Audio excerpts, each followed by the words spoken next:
আসসালামু আলাইকুম। ক্যাম্পের ভুবনে সবাইকে স্বাগত। ক্যাম্প মানে সার্টিফাইড অ্যাপারেল ম্যানেজমেন্ট প্রফেশনাল। এরা কারা?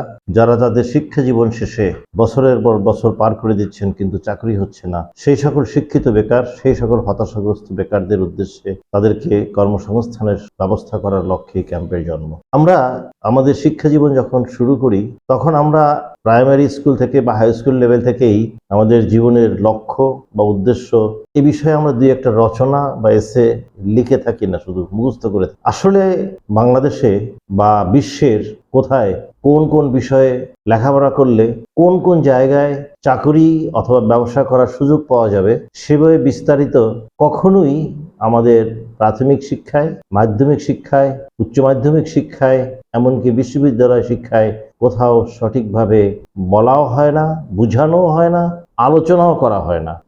দুর্ভাগ্য আমাদের দেশের সন্তানরা মোরলেস সকলেই কৃষক পরিবার থেকে বেরিয়ে আসে, যেহেতু এদেশের প্রায় ৮০% লোক কৃষি বিষয়ক নির্ভরশীল, যাদের জীবিকা নির্বাহ হয় কৃষিজাত পণ্যের আয়ের উৎস থেকে। সুতরাং সেই কৃষক পরিবারের সন্তানরা সবাই যে শিক্ষিত পিতামাতার ঘরে জন্ম নেন এমনটা সৌভাগ্য নয়। আবার যারা গত ২-১ পুরুষ যাবৎ বেশ কেতাদুরস্ত শিক্ষিত পরিবেশে জন্মগ্রহণ করেন, তাদের বাপদাদারা সবাই শিক্ষিত ছিলেন এবং বড় বড় চাকরিজীবীও ছিলেন। কথাটা ১০০% না ঠিক হলেও মেজরিটি অংশের এটাই ঠিক। তাদের সন্তানদেরও তারা কখনোই এই শিক্ষা ব্যবস্থা এবং কেরিয়ার গাইডলাইন বা কেরিয়ার পাথ নিয়ে আলোচনা করা হয় না। তাই বাধ্য হয়ে আমাদের দেশের এই যে বিশ্ববিদ্যালয়গুলো, ৫৩টা পাবলিক বিশ্ববিদ্যালয় এবং ১০৭টা প্রাইভেট বিশ্ববিদ্যালয় আর 3টা আন্তর্জাতিক বিশ্ববিদ্যালয় সহ বিভিন্ন রকম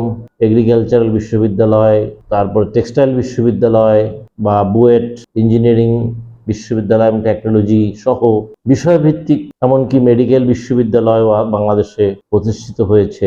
এদের শতকরা ৯০% ছাত্রছাত্রী সবসময় লেখাপড়া অর্জন করার সময় একটাই চিন্তা মাথায় থাকে, এই লেখাপড়া শেষ হবে এবং আমরা চাকরি পাবো। হোক সে ডাক্তার, হোক সে ইঞ্জিনিয়ার, অথবা বাংলাদেশের যে কোনো বিশ্ববিদ্যালয়তে যে কোনো বিষয়ে পড়া, বাংলা, উর্দু, পালি, ফার্সি যে কোনো ভাষায় সে লেখাপড়া করে, তার এই লেখাপড়ার উদ্দেশ্যটাই যেন লেখাপড়ার শেষ জীবনের শেষে একটা ভালো চাকরি পাওয়া যায় এবং সেই চাকরিটা যেন সরকারি চাকরি হয়।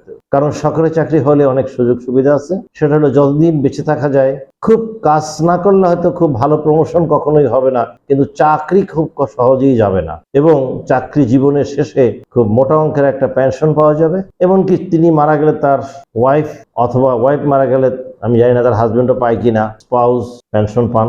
তার পরিবার একটা চাকরি শেষে মোটামুটি একটা ভালো অঙ্কের টাকা এখন বর্তমানে পেয়ে থাকেন, যা দিয়ে তাদের বংশধরা চলবেন, এই আশা ভরসা নিয়েই তারা লেখাপড়া জীবন শেষ করে। দুঃখটা সেখান থেকেই শুরু হয়, যখন লেখাপড়া জীবনের শেষ হয়ে গেল, ইউনিভার্সিটি থেকে কনভোকেশনের মাধ্যমে একটা সার্টিফিকেট নিয়ে বেরিয়ে এলো, এসে যখন দেখে যে চাকরি ক্ষেত্রে তার স্থান নাই। কেন নাই? যে সমস্ত ভালো ভালো পদগুলো থাকে সেখানে কখনো কখনো একটা পদের বিপরীতে ১,০০০-১,২০০ দরখাস্ত পড়ে।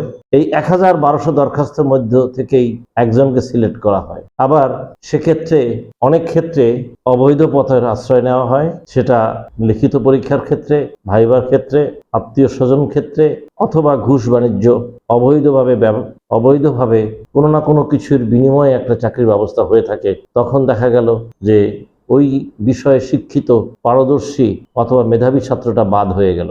এই অনৈতিক কার্যকলাপের বিরোধিতা করার মতো সৎ সাহসটাও সে হারিয়ে ফেলে, কারণ সে হতাশাগ্রস্ত। আমি বুঝি না কেন আপনি হতাশাগ্রস্ত হন। ভুল করে ফেলেছেন কোথায়? সাবজেক্ট চুজ করতে। ঠিক আছে, লেখাপড়া শেষ হয়ে গেছে, কোনো না কোনো বিষয়ে তো আপনি অনার্স মাস্টার্স করেছেন, এখন তো আপনার একটা চাকরি দরকার। আপনি আরেকটা বিষয়ে নতুন করে অনার্স মাস্টার্স করার মতো সময় এবং সামর্থ্য কোনোটাই আপনার থাকার কথা না বা থাকা উচিত না। কারণ 4 বছরের অনার্স জীবন এবং 2 বছরের মাস্টার্স জীবন যদি সরকারি বা পাবলিক বিশ্ববিদ্যালয় থেকে না করতে পারেন, তাহলে বেসরকারি বিশ্ববিদ্যালয়ে এই অনার্স মাস্টার করতে ১০-১২ লক্ষ টাকা লাগবে শুধু টিউশন ফি। আর এই ৬ বছর লেখাপড়া করতে আরো প্রায় ৬ লাখ টাকা লেগে যাবে মিনিমাম, তার খাওয়া পড়া থাকার জায়গার জন্য ৬ লাখ থেকে ১২ লাখ টাকা। কজন বাবা এই ২০-২৫ লাখ টাকা খরচ করার পরে আবার টাকা খরচ করার মতো সামর্থ্য রাখেন? অন্যদিকে বয়সের ব্যাপার, এই অনার্স মাস্টার্স করতেই তো 22-24 বছর পেরিয়ে যায়। আবার কি নতুন করে অনার্স মাস্টার করা সম্ভব? তাহলে যে ভুল আপনি করে ফেলেছেন এর শেষ কোথায়? তার মানে কি আপনার জীবনটা কি শেষ?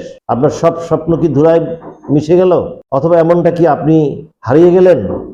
অথবা আপনি জীবনে বেঁচে থাকার স্বাদ অথবা স্বপ্ন মুছে গেছে আপনার জীবন থেকে? তাহলে কি করবেন আপনি?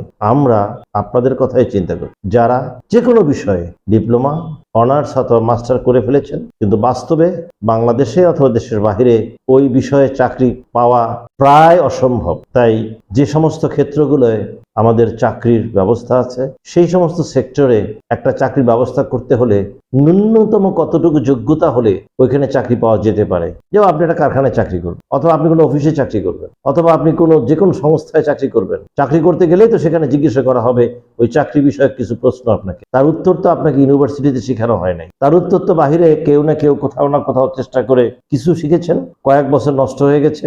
এই ফাঁকে যেটুকু ওই যে বিষয়ের উপর শিক্ষা গ্রহণ করেছিলেন সেটাও ভুলে গেছেন।